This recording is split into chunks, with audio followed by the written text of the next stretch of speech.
Right, let me do a little bit of a recap before we head into tonight. We've been studying prayer and having a relationship with God for the last 4 weeks. Tonight is part 5 in this study on prayer. And in week 1, we talked about the fact that you're only going to realize your full potential as a believer when you have a relationship with your Creator. So the only way that you're going to know what your purpose is in life, the only way that you're going to fulfill your purpose is when you have a relationship with the Creator and He can tell you that. And the only way that He can talk to you or have a relationship with you is through prayer. Then in week 2, we talked about the fact that even though we want to pray, there's a disconnect between most believers and prayer because they've only used God as a vending machine. So there's been too many times that too many Christians, without really understanding how prayer works, they've gone to God, they've asked Him for stuff that they didn't get. And after a certain amount of times, you assume that prayer doesn't work, or He's not listening to you, or you're not worthy, or you're not doing something right. So there becomes a disconnect in a lot of believers, and you ask them if prayer is important, and they'll tell you yes, and yet they don't do it because they don't understand why they didn't get what they asked for. Okay, so we talked about that in week 2. All these videos are online. Week 3, we said the best way of breaking that habit, the best way of breaking the habit of just using God as a vending machine where you just go to Him and ask Him for stuff, is to realize that we don't know what's best for us. Now, I gave you an exercise where you had to pray for a week without asking God for anything, and some of you have told me how difficult that is, because that's all you've ever done is ask God for stuff. So when we go to Him in prayer, trying not to ask for stuff, we don't even know what to talk about. And so, and that's good. We're going to learn over the next few weeks what to talk about and how to listen and how to build that relationship. But the first thing that you have to do is break the habit of just going to Him and asking Him for stuff all the time, using Him like a vending machine. Then last week, I said, do you trust God and seek a relationship with Him with all of your heart? Because the Bible says, if you will seek me with all of your heart, you'll find me. Or do we really seek God, or are we just so busy, and I don't mean busy in a bad way, we could be busy with good stuff, or self-involved, that you don't have time or don't take time to listen to God. We use the example of GPS, a spiritual GPS, where God can speak to you and redirect you. That video is not online yet. The computer guy's a little bit behind. So tonight's message and last week's message will probably be on by the first part of next week. But we talked about the fact that there's this, the example that I used was a spiritual GPS, where God could tell you stuff that's going to happen before it even happens. He could guide you and lead you. He could tell you that you need to change directions here. You need to think about this well in advance of it being a problem. But in our life, if we're not in a relationship with Christ, if we're not in a position to where we can talk to Him and listen to Him, then what happens is we just drive until we drive into a ditch, till we run into a problem, and then we go, oh, please God, bail me out. Please God, fix this mess that I'm in. What He's really wanting to do is have a relationship with you where He can teach you and help you from running off in the ditch to begin with. And that's powerful. And I want to teach you how to do that. So that brings us to where we're at tonight. Now, I left you last week with a verse that we talked about in John chapter 10, verse 27, that said, my sheep hear my voice, and I know them, and they follow me.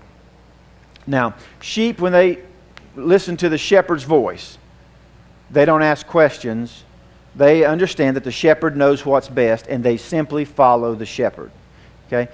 And so tonight we're going to talk about what it's like.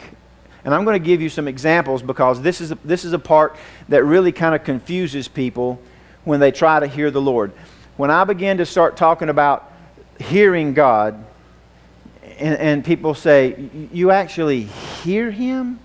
And I go, yeah, I hear Him. They go, I've never done that. And they want to.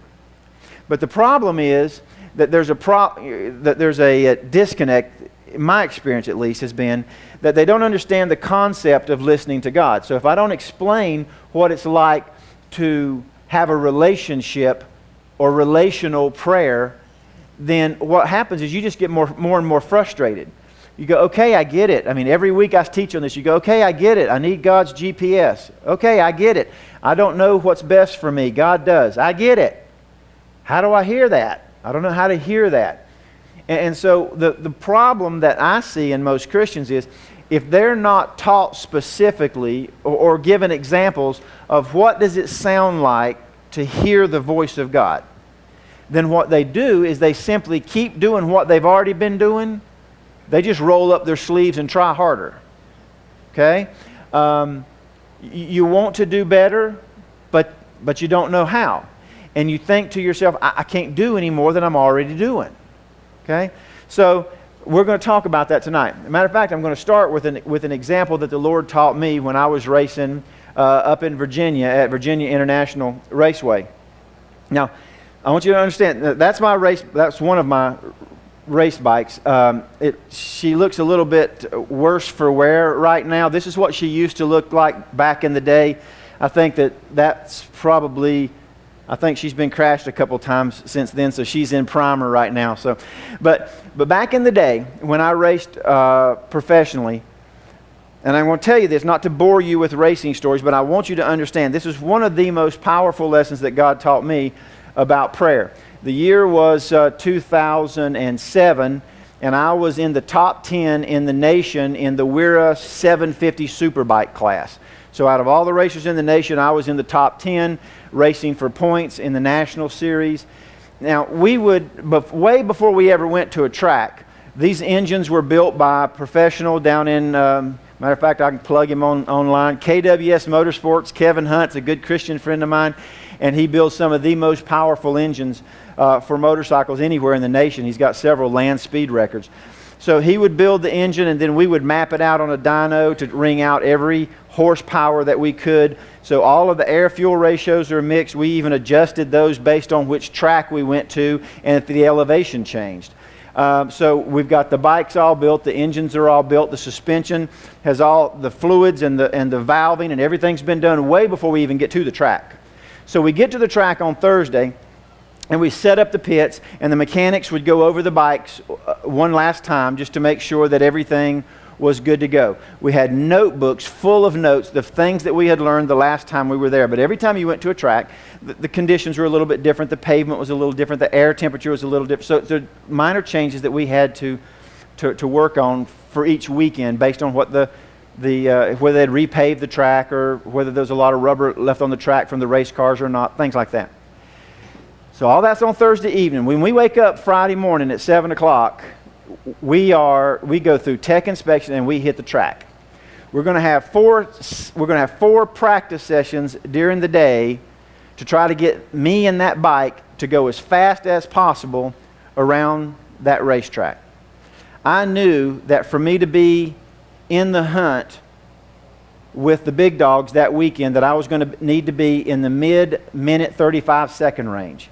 The best I'd ever done there before was a minute 40. So I was 5 seconds off the pace. Now that doesn't sound like a whole lot, 5 seconds, but races are won and lost in hundredths of a second. So the difference between me and a guy who is making $2 or $3 million a year was literally 1/10 of 1 second per turn. Think about that. So if they could get on the gas a blink of an eye faster than me, or if they could stay on the gas before hitting the brakes 1/10 of a second per turn, and there's 15 turns in the racetrack, that's a second and a half per lap. So anyway, we're changing gears. We're trying different gear ratios. We're changing the dampening and the compression on the forks and on the shock. We're rebuilding the shocks. We're changing springs.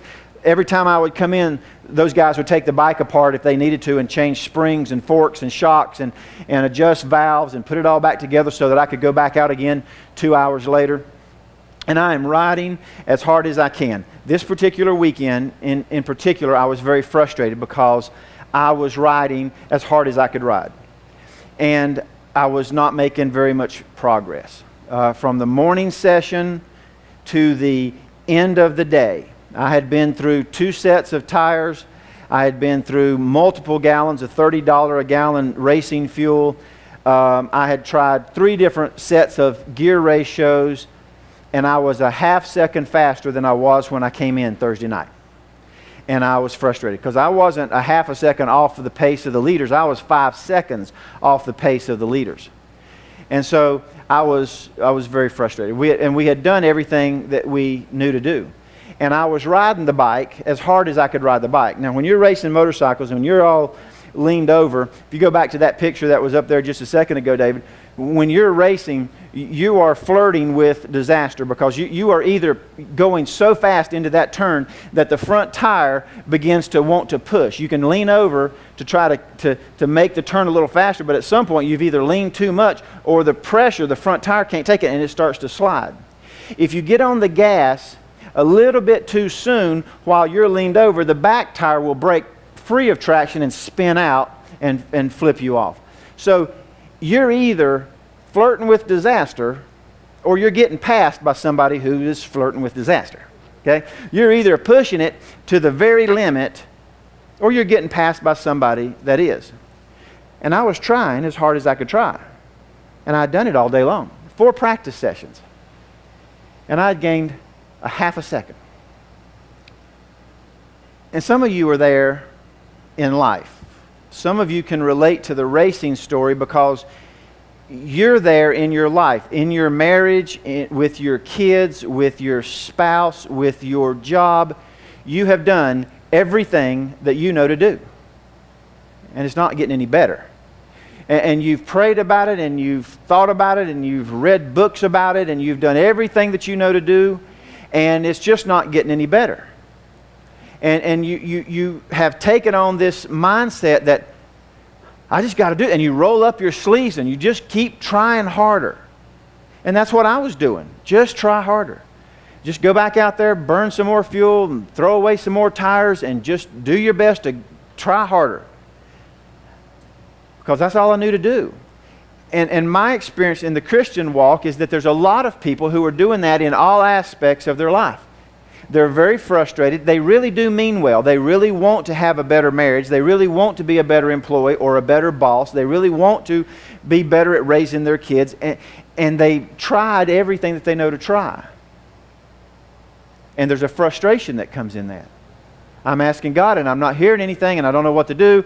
And I go to God and I say, God, please bless me and please help me with my kids. And God, please help me at work. And God, please give me the wisdom to know how to be a better husband or a better wife. And God, please help me. Amen. And we walk away. And so we've prayed that prayer and we've prayed that prayer and we've tried harder and nothing's changing. And now we're 5-10 years into this and we're in the same place that we were a few years ago and we're frustrated. I was frustrated that day at the racetrack. So we defueled the bikes and cleaned them up and got ready for the next day and we went to supper. And as the Lord would have it, I walked into, there's a whole lot of restaurants around Virginia, and I happened to walk into the one restaurant where a good friend of mine who was a professional racer was eating supper. And so when his group saw us and we saw them, we all said hello and that kind of thing and hung out for a little bit. And then he said, so how was your day? And I said, it was terrible. He goes, what do you mean? And I said, man, I feel like I am riding the wheels off this thing. I am pushing the front in 2 or 3 different corners. My acceleration marks have backed up to the point that I'm spinning the rear tire, trying to come out of the turns to the point that I'm losing time instead of gaining time. And I've done everything I know to do, and it's not making any difference. And he goes, really? He said, what kind of times you turning? I said, I don't even want to tell you. I'm embarrassed. He goes, come on, tell me what times you turn. And I said, minute 40s. He goes, ooh. And I said, yeah. So he said, I didn't want to tell you. So he said, so what are you, he said, are you holding it open in the kink on the front straight? And I said, yes, sir. He said, you're not letting off at all? And I said, no, sir. He said, what's your brake marker? I said, 3.5. He goes, how many downshifts? I said, 3. He goes, trail braking into 1? I said, yeah.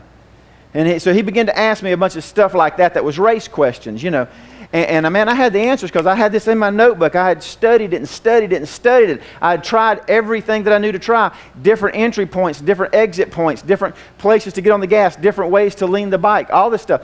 And so I knew it. He was asking me questions and I was just rattling off the answers. And so he went and he said, well, hang on a second. So he goes over and he picks up a paper plate or two and he brings it back to the table, and he sits down with me. And he goes, all right, when you go into one, what's your angle of entry? And I showed him, and he goes, okay, we can help you there. He says, coming out of 3 or going through 3, what are you doing there? And I said, well, I'm breaking it 2. He says, you're breaking? He said, you don't break in 3. I said, you have to break in 3. He said, no, you don't. He said, okay, we'll work on that. He said, where you at on 4, 5, 6, 7, 8, and so forth? And then we got back to 13, and he said, okay, there's another problem. He said, so from what I'm seeing, he said, I'm thinking that you've got a problem in 1, 3, and 13. And I said, dude, I'm telling you, I'm braking as hard as I can, and I'm getting on the gas as quick as I can, and I've done everything I know to do. He goes, I know. He said, but listen to me. Because isn't that where we're at in life? Once you've tried to do something the best that you know how, once you've worked on your marriage for a certain amount of time, once you've worked on your job, or you've worked trying to witness to somebody, or you've tried to raise your kids and they're rebelling against you, or they're not listening to you, or you're trying. And you say, I've tried everything. The last thing you really want is for somebody to come up and say, hey, yeah, have you tried this? Yes, I've tried that. Yeah, would you try this? Yes, I've tried that. Now, I'm going to jump a little bit of a rabbit here. If you're the one that they're coming to in frustration, be careful, because you don't want to demean them, because you've got to give them some credit. If they come to you and say, man, I am really struggling with this person at work that's beside me, and you go, yeah, well, have you done this? Yeah, well, have you prayed about it? Yeah, well, did you read this Bible verse? They're not going to ask you your opinion anymore. Okay, so give them some. One of the biggest compliments that I have been given happened just a few months ago, and I was telling a friend of mine who's also in the ministry about a problem that I had had for a long time, and I was asking his advice.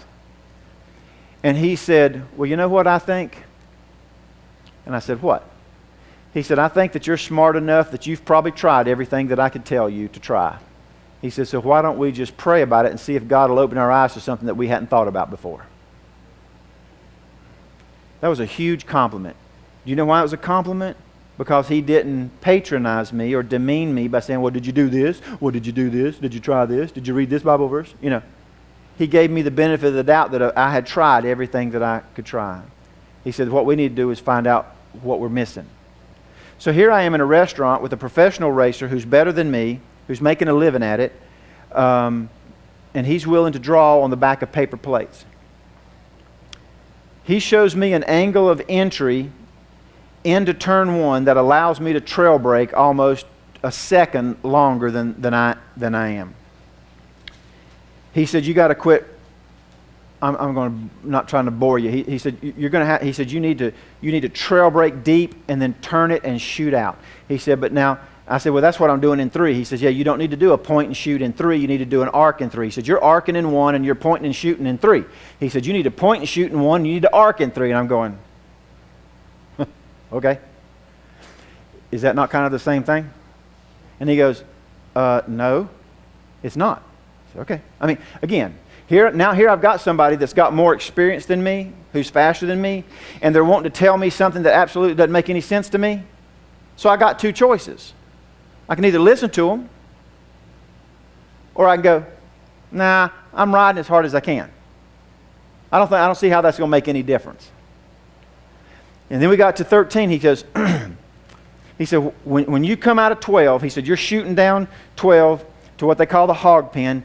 He said, what do you see? And I said, well, I swing out right, and I have a left-hander that then has a second left, and then I laid apex into the right-hander at the bottom of the hill. He goes, right. He said, because that's what it looks like to your eyes. He said, have you ever seen an aerial map of this track? And I said, I don't think so. He said, let me show you what it looks like from the air. And he drew the map. I said, okay, well, that makes sense. He goes, but if you're looking at it from the air, he said, you're making 2 lefts and a right. He said, you don't need to do that. He said, you come out of 12. He said, you clip the outside of this curb, you clip the inside of this curb, you clip the inside of this curb. He said, and you make one straight line all the way down. He said, you don't turn till you get to the bottom. And I go, I'll have to see that. I can't in my mind, I can't wrap my mind around not making turns in there somewhere. He said, just trust me. I said, okay. We drew on paper plates for an hour. Okay? And I got to be honest with you, I thought that the thing that impressed me that night the most was the fact that somebody of his caliber would take that much time during a race weekend to help somebody like me, who was basically going to be racing against him tomorrow. And I thought that was really cool. I didn't think it was actually going to make any difference because I was already riding as hard as I could ride. So the next morning, put my notebook aside, I put my notes aside, and said, I'm going to have to try what Scott told me to do. And I went out in a morning practice session, which is your slowest practice session because you've normally got a little bit of dew on the track and that kind of thing. So what we call a green track. And I just put into practice those 3 things that he told me to do. Okay? Over a 1.5 mile racetrack, 14 turns, and I just worked on 3 areas. I came back in a 1.5 seconds faster than I had been the whole day yesterday, the day before. I knocked a second, and I worked all day long on Friday to gain 0.5 seconds. I went out in the slowest practice session of the day and gained 1.5 seconds just by changing those to do those 3 things that he told me to do. By the second practice session, I was 2.5 seconds faster. By the end of the race that day, I was 3.5 seconds faster. And by the time I raced, I finished in the top 6 in the national level. And I went, wow, that was so cool. And in my mind, I'm being honest with you, the thing that was so cool to me was that is so cool that Scott took the time to show me that. I mean, that a guy like him would sit on the back of, and on the way home, I'm still thinking, how cool is that? That instead of him seeing me as a threat or him keeping his secrets to himself, that he would share it with me and sit and take his evening, which he should have been resting and getting ready for the next day, and draw on the back of paper plates with me for an hour. I thought, and in my mind, I'm thinking, how cool is that? And it was, and God said, honest, God said, excuse me, I want to do that for you too. You won't sit with a paper plate and talk to me for an hour.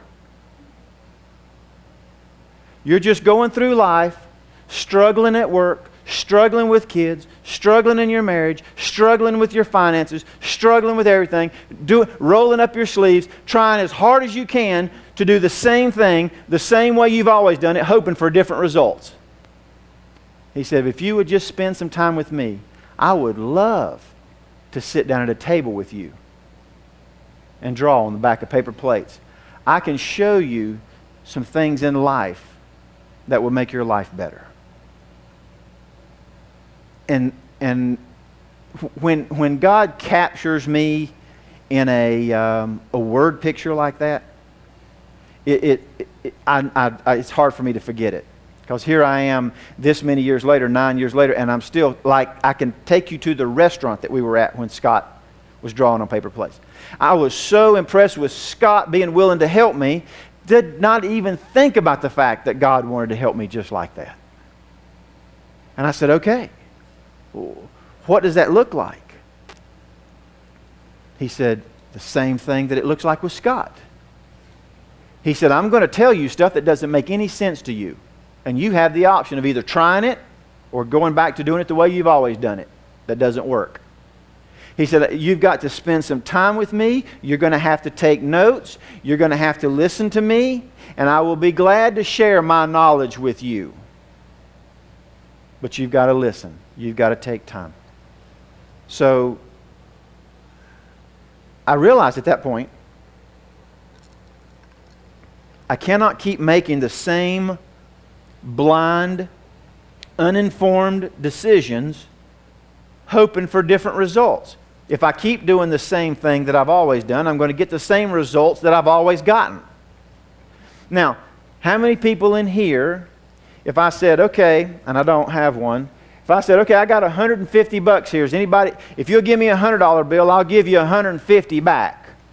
Is there any, and is there anybody in here that wouldn't trade me $100 for $150? No. If you had $100, you would give it to me and trust me to give you the other 150. Actually, you probably wouldn't trust me. We'd both have our hands on the money at the same time because you can't trust preachers with money. I get that. But I'm just saying, if I gave Todd my money, I said, here, Todd, hold this 150, and if somebody comes and gives you 100, you give them the 150 because you can trust Todd. Then who in their right mind wouldn't do that? Right? I mean, you say, well, that's kind of silly. But what I'm trying to get you to understand tonight, the whole theme of tonight is the fact that so many believers are going through life just trying harder. And just trying harder doesn't work. You've got to see your time spent in prayer as an investment. You've got to understand if you give God 30 minutes, He's going to give you 40 back. You've got to understand if you give God an hour, He's going to give you an hour and a half back. You've got to, because when I begin to talk about listening to God to the level that He can draw on the back of paper plates with you, that isn't going to happen in the 2.5 minutes you pray before your meal. And I'm being lenient with the 2.5 minute thing. I realize that. With the 37 seconds that you pray before you eat. It's not going to happen in the 6 minutes that you pray before you fall asleep at night. You're going to have to set aside a block of time, and we'll talk about how much is enough later. I'll give you some guidelines of what I use in my life, but you'll ultimately have to come up with your own guideline as how much is enough. But the point is, it's going to have to take a block of time. And this is where, again, I feel tension when I begin to tell people this, because they go, I don't have any more time. Man, I'm going from the time I wake up to the time I go to bed. I don't have any more time. You could ask me for anything else and I would try to give it to you, but time, I don't have. So they just go back to rolling up their sleeves and trying harder. You know, a race weekend on one of those bikes would cost us at the professional level upwards of $8,000 to $10,000 a weekend. A practice day, even a practice day on scuff tires, on used tires with race fuel and not counting crash damage and all of that, which you're going to get, is a couple $1,000s. You realize that I could have just saved $2,000, not paid my mechanics, slept in that morning, and bought Scott some paper plates. And I would have still come out better than I did with all the work that I put into it. If you don't feel like you've got time to set aside for God in relational prayer, then you will forever be in a cycle where you do the same thing you've always done. You just keep trying to do it harder and better, and you'll end up getting the same results that you've always gotten. The only way that you can change that, the only way that you can dissolve that tension is if you begin to understand, if I give God an hour of my time, He will give it back to me because it's an investment. It's kind of like tithing, and we'll talk about this later. We don't talk about money here at Laugh because some of the people that come here are disenchanted with church, and they think that all that preachers do is talk about money, so we intentionally don't talk about money. But there is a principle where whatever you give to God, He gives you back more. And I believe that. But the thing is, I believe that with my time as well. I believe however much time I spend with God, He gives me back. You say, well, there's only 24 hours on a clock. So if you waste an hour praying, see, y'all wouldn't actually say waste because you're too spiritual for that. But that's what you're thinking. Otherwise, you'd be doing it. If I waste an hour praying every day, then I've only got 23 hours and I can't get my stuff done in the 24 that I've got now. And I'm not getting enough sleep the way it is. There's no way that I can put that much time into prayer. But if you begin to understand that it's an investment, that if you give God time, that He'll give it back, then all of a sudden it's not wasted time at all. It's an investment. We talked about this last week, Isaiah 30:21. It says, "And your ears shall hear a word behind you saying, this is the way, walk in it, when you turn to the left or turn to the right." We talked about a verse last week, and I didn't have time last week to give you an example from my life, but I'm going to tonight. I'm going to share a couple verses with you, and then I'm going to show you how. This is just one example. I've got 1,000 of them, but since you guys ultimately want to go home tonight at some point, I can't share all of them with you, but I will give you some. And again, this is since I get so much pushback from preachers that say, well, God doesn't talk to us anymore. He only speaks through His Word. I realize He speaks through His Word, but He also speaks to us. And it says in the latter times He's going to speak to us in dreams and visions as well. But here, even in Isaiah, back in Isaiah, it still says in chapter 30, verse 21, "And your ears shall hear a word behind you saying, this is the way, walk in it when you turn to the left or to the right." We also looked in Jeremiah chapter 33, verse 3, when He says, the Lord says, "Call to me and I will answer you, and I will tell you hidden things that you have not known." Do you know what Scott gave me on the back of those paper plates? Do you know what he gave me? He didn't ride the bike for me the next day. I still rode the bike. I didn't change. The bike didn't change. It wasn't the mechanical part of it that changed. You know what Scott gave me? He told me the hidden things that I did not know. That's what God wants to do for you. He wants to give you and tell you the hidden things that you will not know. The things that no matter how hard you roll up your sleeves and how hard you try, no matter how much more you just grit your teeth and bear down and try to make it better, you're not going to get. Because God says, if you'll listen to me, I will tell you great and hidden things that you have not known. Now, I realized years ago, when I was studying this, and God showed me this at VIR, and I realized how foolish I would be if I didn't start taking more and more and more time with God. Now, I'd already been praying for years, and I was praying probably, I don't know, doesn't matter. I don't want to give you times because then you guys think that you got to do it that much time. But I was praying quite a bit every day. And when God showed me this example with Scott, I realized I need to be praying more. But again, my to-do list is a mile long. Some of you guys, you know what? I'd probably say that most of you guys and girls, have to-do lists that are a mile long. From the time you wake up to the time you go to bed, you've got a whole bunch of stuff that has to be accomplished on any given day. And there's a little bit of frustration in that. And the frustration is that I'm working hard all day long, and my to-do list never really got done. I would start out with 25 things on my to-do list, and I would accomplish 20 of them and add 25 more. So now I got 30 for the next day. I'm backing up. I'm going backwards. So and you guys feel the same way. You get certain ones knocked off of the list every day, but then every day some other ones get added on. And you just get the to-do list is never going to be done. And there's a bit of frustration there. And now I'm telling you that the best thing that you can do is take another hour out of your day to pray. And you're going, right, that works good for you, preacher, but not for me. I live in the real world. Well, so do I, but you guys don't think that.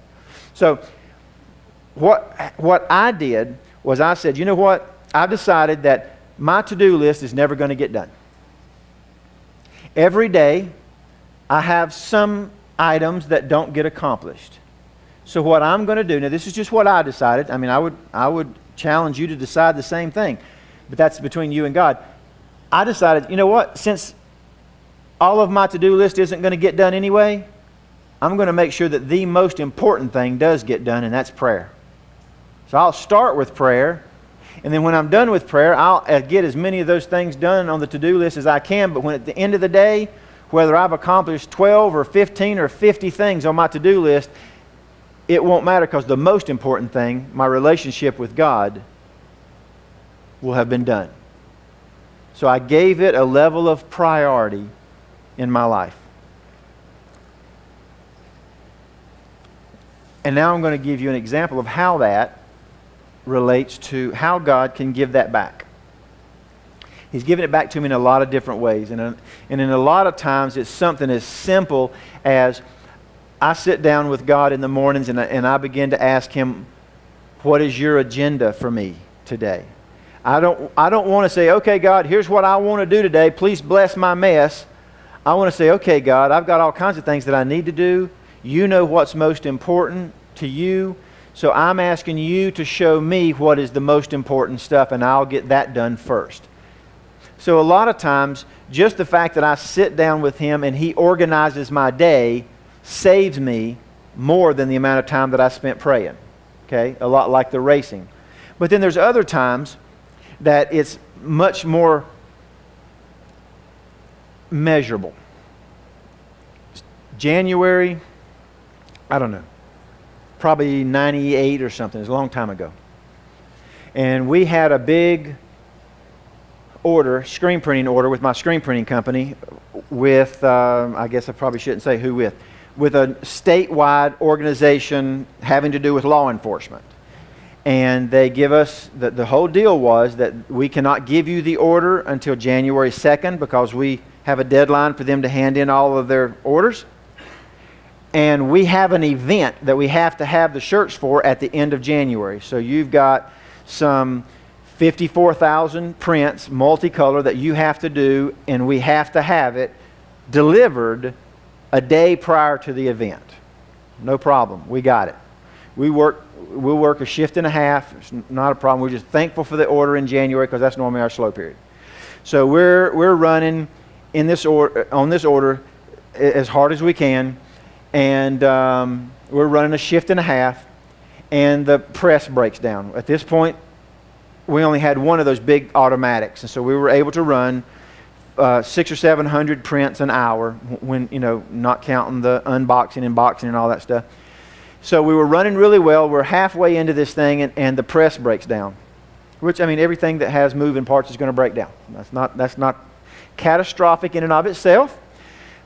We schedule that in so that we know we've got an extra day or two in that month that we know that something's going to happen. Airlines are going to pop or something. And the press breaks down. So we dive in and we start working on the press. Well, we fix our own presses. I had my plant manager was great at fixing the press, and he jumped in there and he worked on it for 2 or 3 hours and he couldn't figure it out, so we sent everybody home. Told him to go get some sleep because we might have to run through the night. And so we get on tech support with the people that make the press, and they walked us through every flow chart they had for 9 hours. We're now 12 hours behind. It's 2 in the morning, and they have done everything that their flow chart says that they can do. And they said, we don't know what this is. We'll have to send a technician out. Well, I already told you one story where I had to have a technician fly out just to tell me that my press receptacle was bad, the $2 receptacle was bad. This was a different time. We're going to have to send, I said, get him a ticket. It's going to cost me a ton of money. But if I don't get these shirts printed in time, not only will my name be mud in the entire state with the law enforcement people, I will be in breach of contract, which means I'll get sued. So get him a plane ticket and get him here, whatever you got to do. I had a couple Christians working for me at the time, and they said, you know what? We need to pray. That's what we need to do. We need to pray. And I said, you know what? You're exactly right. We've been working on this press for 12 hours. We have made absolutely zero progress, and even the people that make the press can't figure out what's wrong. They've run through every flow chart in their tech support manual that they've got, and they said, we have no idea why this thing's not working. So we just got together and we prayed. We said, God, you know what we need more than anything is we need your wisdom. More than we need a press, we need to know from you what we're supposed to do with this situation. And we're going home. It's 2 in the morning. We're going to go get some sleep. And I said, let's meet back here at 7 in the morning. So let's go get 5 hours of sleep and come back. Now, I was in the habit at that point of praying an hour in the morning. So by the time I get home and get a shower, I'm only going to get maybe 4.5 hours of sleep anyway. And so I'm thinking, if I get up and pray, now I just prayed at the shop with everybody, and if I have to get up an hour early, I'm only going to get like 3.5 hours of sleep, and I have got I've got to get some sleep. I mean, I'm exhausted. If there was ever a day that surely God will understand if I don't get up an hour early and pray just this one time. And I don't know, maybe it's my legalistic background, or I don't know. I don't know that if it was God or my conscience or what, but I said, no, I can't do it. This is a habit that I've had for 2 years now, and if I don't get up and have my hour of prayer time, the rest of my day is just shot. So you know what I'm going to do? Instead of getting 4.5 hours of sleep, I'll get 3.5 hours of sleep. I'm going to get up and I'm going to have my prayer time. So I get up the next morning, war slap out, and I'm taking my shower and I'm having my prayer time, and I'm thanking God for the day. I'm thanking God for the big order that He has given us. I'm thanking Him that I've got a plant manager that's willing to stay till 2 in the morning to work on a press. And I'm thanking Him probably, and the thought comes into my mind, where does the air go when it comes through the dryer and through the oiler? Where does it go? And I went, I don't have time to think about that right now. And because I got to pray. So I go back to thanking God and that kind of thing. And the thought comes back, where does that line go? And I'm thinking, well, when it comes in, it splits, and part of the air goes over here, and that goes to the lifting mechanism. The other part goes up to a MAC valve manifold. And so, okay, get that out of my mind so I can go back to praying. So I'm praying for my family, and I'm praying for the people that are on my prayer list and things like that. And he goes, what happens after the MAC valve? And I'm going, okay, John, get a grip here, kid. You've only got an hour to pray, and you don't have time to be trying to figure out where airlines go on the press. You'll have plenty of time to do that at the shop today, okay? Because we'll have another 12 hours to work on it. So don't do that right now. Don't waste your prayer time trying to figure out where airlines go. And I hear this again. Where does it go after the MAC valve manifold? And I figured to myself, I think, okay, well, if that's what's on my mind, then I'm going to have to get that off my mind, or I'm not going to be able to concentrate on praying. So I said, okay, the MAC valve is divided into 10, 11, 12, 13, 12 parts. 10 of those are heads. One of those is a push cylinder, and the other one goes over to a separate MAC valve that's apart from it's a solenoid valve that's apart from the manifold. All right. So Lord, I just want to thank you, and I go back to trying to pray. And he goes, what happens after the solenoid? And I go,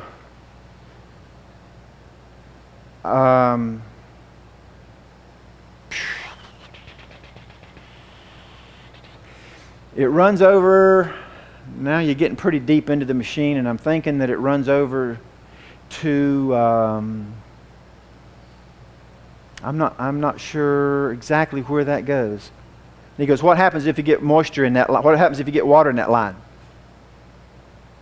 You can't get water in that line. And he goes, and the voice in my head says, what happens if you get water in that line? And then I realized, oh, this is not me. This is not me just trying to figure it out because I slept on it all night and my brain is fresh, because there is no way that you can get water in that line. So this voice must be from God. And I says, so you can't get water in that line. He goes, what if you did? And I go, you can't. I've got a dryer unit that was working. We checked that yesterday, and it's several $1,000s, and all it does is pull all the moisture out of the air. If it misses any, it goes into another valve that has a separator in it, and it separates any moisture that might still be in the... So you can't get, you can't get water. And even if you did, it would stop up in the MAC valve, and it would screw up the manifold. And we've already checked all that. We took all the air lines apart yesterday, and none of them had moisture in it. And he goes, what happens if you get water in the line that's past the manifold and past that MAC valve solenoid? And I go, well, that line goes over and feeds the heads, so that would shut the heads down. But you can't have water in there. And he goes, what happens if you have water in that line? And I went, you have got to be kidding me. I'm still in the shower. I jump out of the shower, soaking wet, dripping all over the carpet, get on the phone, and I call my plant manager. And I said, okay, you know where the airline comes here and goes in the manifold, it comes out the back side of the Mac valve, and that one line that goes over, it goes through that solenoid, and he goes, yeah. So I'm tracing all this through there, and he goes, yeah. And I said, there's water in that line. He goes, you can't get water in that line. I said, I know. I said, but there is water in that line. He goes, no, you can't get water in that line. He said, I've already dumped all the other lines, and there was no water in any of the other lines. There's no way that water can be in that line. And I said, listen, I'm telling you, God said there's water in that line. I said, you work for me, pull it off, and see what's in there. He goes, yes, sir. It's a waste of my time, but I've wasted my time for 12 hours yesterday. What's another 15 minutes? He called me back in 10, and I pick up the phone. I can hear the press running in the background. He goes, you're not going to believe this.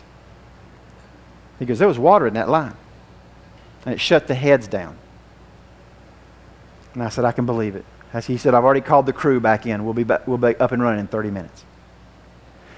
Now, to some of you, that is a far-fetched story. To some of you, you're thinking, why are you telling us about your problems at your shop? I worked for 12 hours. I paid 3 people to work 12 hours on that press. I called that morning and canceled that airline ticket before he could even get on the plane. So the technician never had to fly in. I spent a ton of time and a ton of money doing everything that I knew and the manufacturer knew to fix that press. And God said, if you'll call to me, I'll answer you. And I'll tell you great and hidden things that you have not known. I can fix your press for you. I can help you with your car. I can help you at work. I know what you're struggling with. If you will take the time to sit down with me and draw on the back of paper plates, man, I'll show you stuff that there's no way that you'll ever learn it on your own.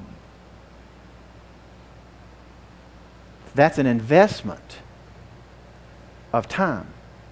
I got up that morning, whether it be out of obedience, whether it be out of guilt, whether it be because I was afraid that if I ever stopped that habit that it would be easy to stop it again. Whatever the case was, I got up early that morning and I spent an hour in prayer. On the day of all days, I really desperately needed some sleep. But I did what I had committed to God to do, and that is spend time with Him. And we sat right there, and He walked me through a press and had me fix a problem that I told Him could not exist. To this day, the machinery manufacturer added that into their books because they said they had never seen that in all their years. But God knew what it was. He figured it out. He knew. And He cared about me. And He cared about my employees. And He cared about my shop. And He said, if you'll invest the time in me, I'll answer you. And I'll tell you the great and hidden things that you have not known. And I thought about that so many times. And I was watching a football game, and the time on the clock was running out. And they decided to do, I don't know that much about football, and I don't watch it but about twice a year. So I don't know the names, but is it a hurry-up offense? Is that when you don't huddle? Okay, the time was running out, and they were going to, I think it's called a hurry-up offense or something. Maybe that's just a slang name. I'm getting the thumbs up from some people that it's called a hurry-up offense. And so, in other words, they didn't have time to huddle because the clock was running out. so they were just going to try to call the play at the line. It was a disaster, and they got intercepted, and they lost the game. Fair enough. I'm sure that the coach will get a bunch of grief over that and that kind of thing. But what the thing that I thought was so funny was, for the sake of winning the game, you don't have time to huddle.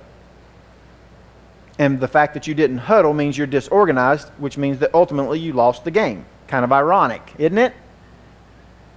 And here we have a bunch of believers who say that they really want to have a relationship with God, but they just can't carve out the time because they're too busy.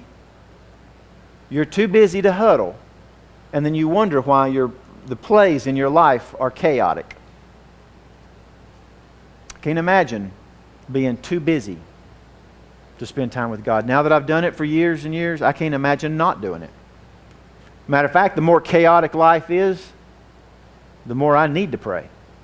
The worse it gets, the more stress I'm under, the longer I pray, not the less I pray.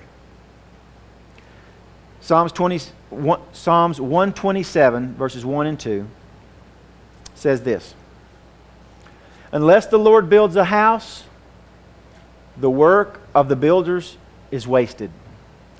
Unless the Lord protects a city, guarding it with sentries will do you no good. It is useless for you to work so hard, from early morning till late at night, anxiously working for food to eat, because God gives rest to His loved ones." I'll leave you with this. Salesman came into my office, and he's been struggling. Good guy, worked hard, spent a lot of hours on the road. He was trying hard. He just wasn't getting the results that he wanted. Wasn't getting the results that I wanted. And he knew it. He's probably a little afraid for his job, so he comes in to talk to me about it. And he says, and these are the key words that I think probably triggered this in my mind. He goes, "I'm trying as hard as I can." As soon as I hear trying as hard as I can, the first thing that comes to my mind is Virginia International Raceway. And I told him the story that I told you tonight. And I said, when you get up in the morning, I said, how many times in the last 2 weeks have you asked God who you should go see? And he goes, well, none. Because I try to be real organized, and so the night before, I list out who I'm going to see the next day. I already make a list so that I'm ready to go. As soon as I wake up, I know where I'm headed. I said, all right. Then how many times in the last 2 weeks have you asked God the night before who should be on that list? Well, no, I haven't. I mean, these are all customers. I got to go see them. I said, so you're just trying as hard as you can, doing the same thing you've always done, hoping to get different results? He said, yeah, pretty much. I said, what happens if you ask God, who would you have me see today or tomorrow? If you want to plan it the night before, that's good.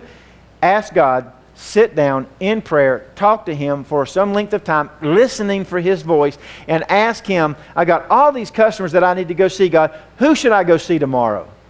He said, are you kidding me? I should actually sit down and ask Him that and expect Him to tell me which customers to go see. I said, do you think He cares about me? He said, oh, I know He cares about you. I said, do you think He cares about my company? He said, oh, I know He cares about your company. I said, do you think He cares about you? He goes, I don't know. Probably. So why do you say probably? Well, because, I've been a Christian for a long time and I'm trying real hard, but man, things just ain't working out. And so sometimes I wonder if He even cares. That's where some of y'all are. Some of the people that are watching on camera, that's where they're at. You're assuming because of your circumstances that God maybe doesn't care that much.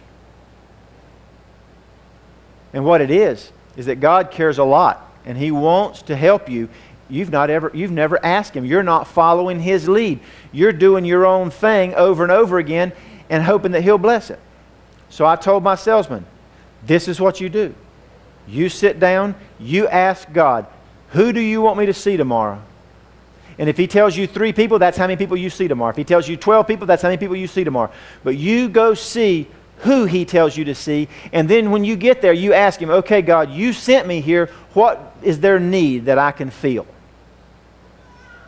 Totally changed that salesman's life. God says, I want to talk to you. I want to share stuff with you. I want to tell you whether to go to the left or to the right. I'd love to share that with you. I'd love to be your spiritual GPS. Are you willing? Are you willing to listen to me? Are you willing to take the time? I don't have time, God, man. I'm too busy. I said, okay, you're too busy. Then just keep doing things the way that you've always done them. And we'll see how that works for you. But when you get tired of that, when you want me to give you rest, when you want for me to make your life less stressful and more productive, when you want your life to have more meaning and less hustle, then spend some time with me. I'll calm you down. I'll organize your day. If you'll spend time, if you will invest time in me, I will pay you back. You will not lose time by talking to God. I had a list of ways that I was going to show you how you can do this, but I guess I'll have to do that next week because we're out of time. I will tell you this. I'll close with this. If you're going to decide that you're going to spend time with God, you're going to have a relational prayer time with God where you not only speak, but you do a lot of listening. And I understand you don't know how to do that yet. Most of you don't. And we'll go through that, what it's like to listen for that still small voice. We'll even talk a little bit about why it's so hard sometimes to hear God, it seems. But this is what you have to remember tonight. It must be intentional. You cannot just let your day happen. You have to be intentional. I have to set aside a certain amount of time that I'm going to spend with God. And I will not allow anything to mess with that time. You have to be intentional. In psychology, there's a law called Parkinson's Law, and that is, this is the definition of it.